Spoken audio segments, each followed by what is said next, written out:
Assalamualaikum warahmatullahi wabarakatuh. Di sini saya akan mengumpulkan tugas evaluasi akhir semester Project Based Learning. Pada yang terhormat dosen pengampu Ibu Ira Bima Anita SPMM. Di sini saya akan mempresentasikan analisis pemasaran dimsum mentai pada UMKM Dimsum Cici Mamaci di Kota Sukabumi. Sebelum lanjut, perkenalkan nama saya Muhammad Fauzan Suryawan Akil dengan NPM 0211232770 dari kelas 3J Manajemen. Selanjutnya ada biodata UMKM. Nama UMKM Cici Mamaci, alamat UMKM Jalan Pelabuhan 2, nama pemilik Sri Wulandari, jenis usaha makanan. Tahun menjalankan usaha 2023, kendala dan peluang. Kendala, ada brand awareness yang masih rendah, kesulitan menjaga konsistensi kualitas produk.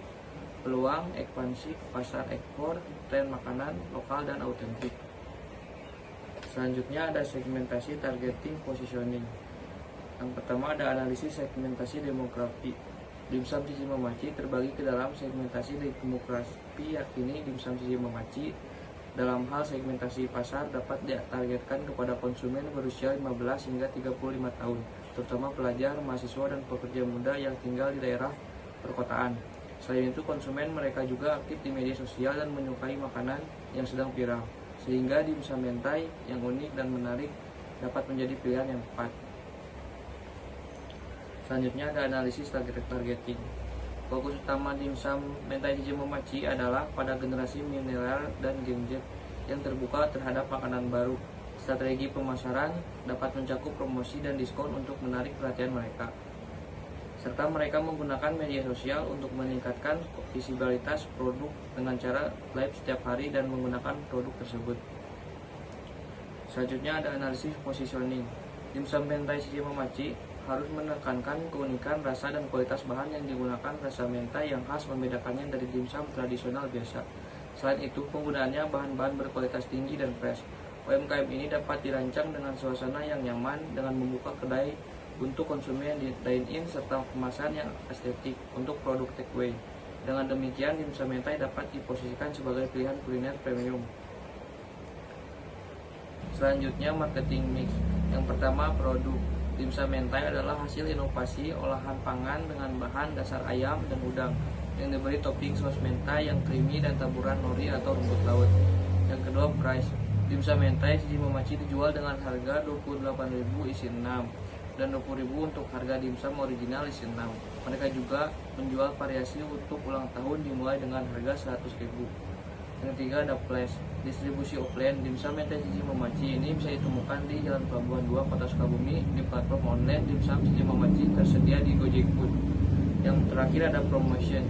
Dimsum Cici Mamaci sering memanfaatkan media sosial seperti TikTok, Instagram, dan juga WhatsApp untuk mempromosikan produknya tersebut. Selanjutnya ada produk life cycle. Yang pertama, introduction atau perkenalan. Dimsum biasa. Dimsum pertama kali muncul pada zaman dinasti Han sekitar tahun 206 SM hingga 220 Masehi.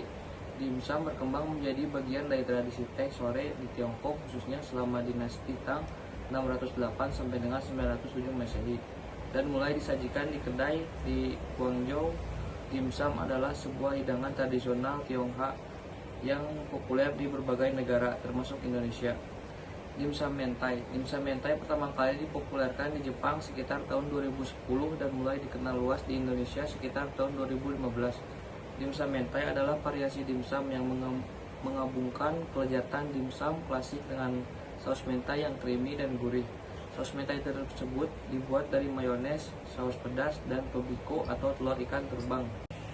Yang kedua ada growth atau pertumbuhan. Dimsum biasa. Dimsum berkembang menjadi bagian dari tradisi teh sore di Tiongkok, khususnya selama dinasti Tang 608 sampai dengan 907 Masehi, dan mulai disajikan di kedai teh di Guangzhou. Dengan meningkatkan akses terhadap informasi dan budaya asing, masyarakat Indonesia mulai mengenal berbagai jenis masakan internasional termasuk dimsum.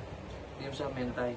Dimsum mentai mulai dikenal di Indonesia sekitar tahun 2015. Kombinasi antara cita rasa Jepang dan tradisi dimsum Tionghoa menciptakan daya tarik baru bagi konsumen. Saus mentai yang creamy dan pedas memberikan sensasi rasa yang berbeda dibandingkan dengan dimsum tradisional dimsum mentai seringkali disajikan dengan tampilan visual yang menarik. Yang ketiga, maturity atau dewasa. Dimsum biasa, dimsum menjadi salah satu pilihan makanan populer di berbagai acara, baik itu sarapan, makan siang, maupun makan malam. UMKM terus berinovasi dengan menambahkan variasi baru seperti dimsum dengan varian saus beragam. Penggunaan media sosial untuk mempromosikan dimsum juga sangat efektif. Banyak UMKM menggunakan Instagram dan TikTok untuk menarik perhatian konsumen. Dimsum mentai. Dimsum mentai ini menjadi salah satu menu andalan di banyak restoran dimsum dan sushi. Banyak orang mencarinya sebagai pilihan utama saat berkunjung ke restoran. Dimsum mentai seringkali menjadi bagian dari festival kuliner atau event makanan lainnya, meningkatkan visibilitas di kalangan masyarakat. Yang terakhir, baseline penurunan.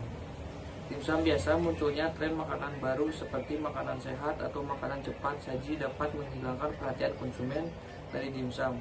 Situasi ekonomi yang tidak stabil dapat mempengaruhi daya beli masyarakat sehingga mengurangi frekuensi makanan di luar dimsum mentai. Jika terlalu banyak restoran menyajikan varian serupa tanpa inovasi lebih lanjut, konsumen mungkin merasa jenuh dan mencari alternatif lain seperti hanya dengan dimsum biasa. Situasi ekonomi atau pandemi dapat mempengaruhi kebiasaan makan masyarakat dan mengurangi kunjungan langsung di tempat.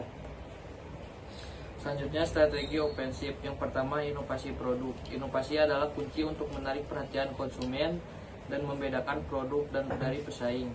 Untuk dimsum mentai Cici Mamaci, mereka dapat mengembangkan variasi baru yang menarik seperti dimsum mentai dengan isian yang tidak biasa seperti seafood lokal, sayuran organik, atau bahkan isian vegetarian. Yang kedua, pemasaran digital dan media sosial.